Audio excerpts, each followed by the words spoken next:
C'est parti pour une nouvelle vidéo sur le site de DigiCertif à propos des arnaques autour de la certification Calliope. On sait que le monde de la certification Calliope et le monde de la formation professionnelle de manière générale a été en proie à de nombreuses arnaques, à de nombreuses pratiques frauduleuses et il y en a un certain nombre qu'il convient d'éviter parce qu'on peut très rapidement tomber dans le piège. Cette vidéo, ce sera l'occasion d'une part de vous montrer ces arnaques, en quoi elles consistent et d'autre part de vous montrer comment les repérer et comment les éviter. Globalement, on compte aujourd'hui 2 arnaques à proprement parler dans le monde de la certification Calliope. On va les voir de suite après, c'est parti.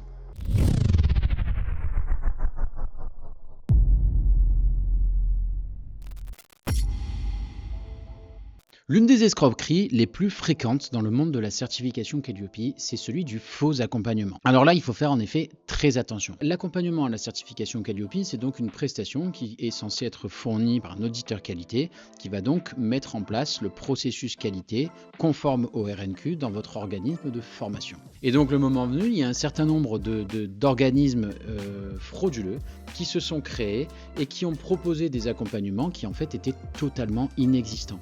Ces organismes de formation, ou en tout cas ces fraudeurs, on les retrouve très souvent sur WhatsApp dans des groupes un peu obscurs. On nous a fait remonter notamment des groupes qui étaient liés à la prime rénov, des groupes qui étaient liés au CPF et donc des groupes qui n'ont pas toujours grand chose à voir avec le monde de la formation professionnelle, ou en tout cas des groupes qui sont manifestement un peu frauduleux ou en tout cas borderline. Et donc là il y a des services d'accompagnement Calliope qui sont proposés. La personne vous envoie un RIB, elle vous demande de payer en amont pour l'ensemble de la prestation et après elle disparaît dans la nature et vous n'avez pas d'accompagnement, rien du tout. Vérifiez la qualité des personnes auxquelles vous vous adressez parce que ce premier type d'escroquerie, ce premier type de fraude, on l'a vu à de nombreuses reprises. Deuxième type d'escroquerie, même s'il ne s'agit pas d'une fraude à proprement parler, c'est l'incompétence.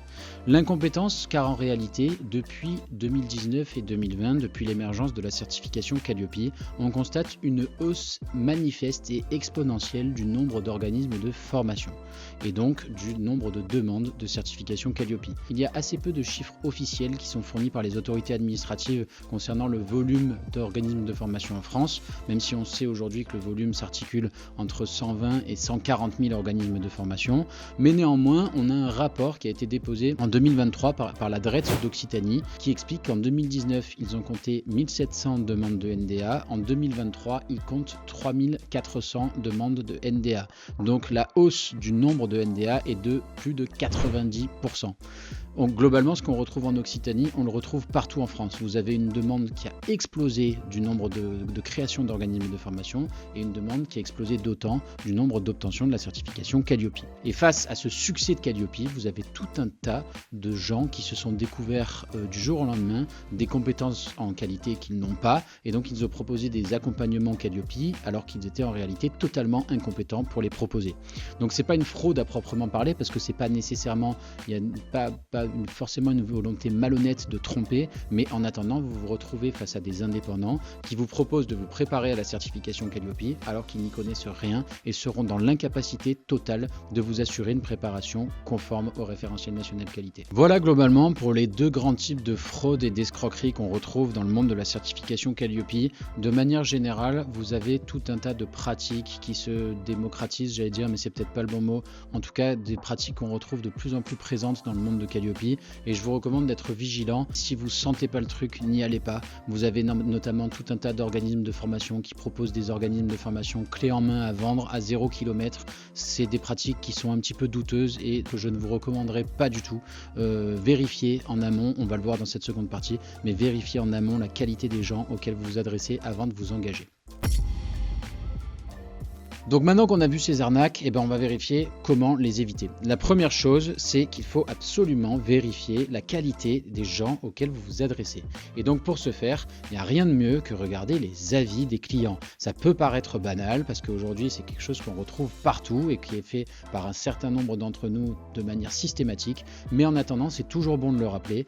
Allez sur le site de l'accompagnateur en question ou du certificateur en question et vérifiez l'ensemble de ces avis clients pour vérifier effectivement que c'est un organisme qui a pignon sur rue et dans lequel vous pouvez placer votre confiance. C'est hyper important avant de vous engager dans quoi que ce soit. Une fois que vous avez identifié l'entreprise avec laquelle vous voulez travailler, vérifiez aussi, parce que ça vaut toujours le coup, de vérifier la qualité de la personne avec laquelle vous communiquez. Parce que comme je vous le disais, il y a un certain nombre de gens qui se font passer pour des salariés d'organismes de formation ou d'organismes accompagnateurs, alors qu'en réalité, ils ne le sont pas du tout. Ils sont juste là pour récupérer l'argent et disparaître dans la nature. Donc vérifiez bien la qualité des gens avec lesquels vous êtes en contact, de manière à vous être sûr à 100% que vous vous adressez bien à la personne à laquelle vous voulez parler.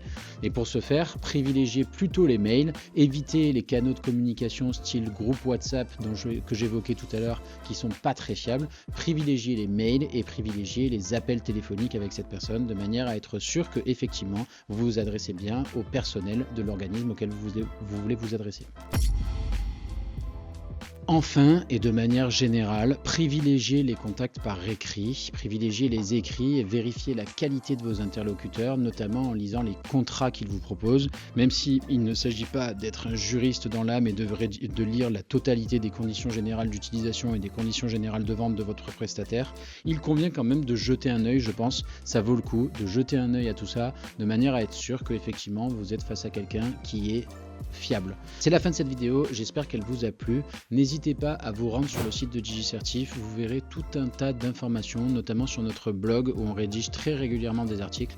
Vous trouverez tout un tas d'informations utiles sur la certification Calliope. Suivant où vous en êtes aujourd'hui, de votre degré d'avancement vers la certification, ça peut être très utile. On a tout un tas de documents et d'outils même, vous avez des tableaux qui vont vous compter le nombre d'indicateurs qui vous concernent.